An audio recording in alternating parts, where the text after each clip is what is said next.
ওম শান্তি। বর্তমানে লোকের পরিস্থিতি দেখে মনে হয় সবার যাত্রার পথে ডাঙায় বাঘ, জলে কুমির।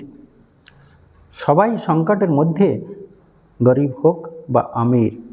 অর্থাৎ বর্তমানে প্রত্যেকের সামনে বিভিন্ন প্রকারের সংকট, সমস্যা, লড়াই, ঝগড়া এবং ভীষণ কঠিন পরিস্থিতি রয়েছে। যেমন স্বয়মের ভিতর আসুরি প্রবৃত্তির জন্য অশান্তি, মতের অমিলের জন্য পরিবারে মনোদ্বন্দ্ব, সন্ত্রাসীদের কারণে প্রতারণা, প্রকৃতির তাণ্ডব নৃত্য এবং রোগ ব্যাধির ভয়ঙ্কর প্রকোপ।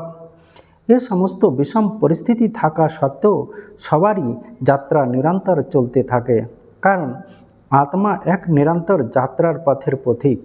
তাই এই সময়ে বিষম পরিস্থিতিকে অতিক্রম করার জন্য সবারই প্রয়োজন আত্মবিশ্বাস, আত্মশক্তি, ধৈর্য করা শক্তি, সহ্য করা শক্তি, সাহস, যুক্তি এবং দক্ষতা।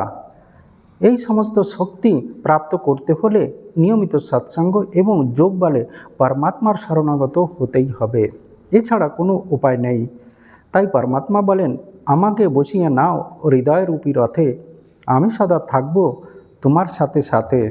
অর্থাৎ অর্জুনের মতো আমরাও যদি ভগবানকে রথে বসিয়ে নেই, তাহলে ভগবান আমাদের প্রত্যেক বিষম পরিস্থিতি থেকে, অর্থাৎ দুঃখের সাগর থেকে পার করে নিজের শরণে, অর্থাৎ সুখ সাগরে নিয়ে যাবেন।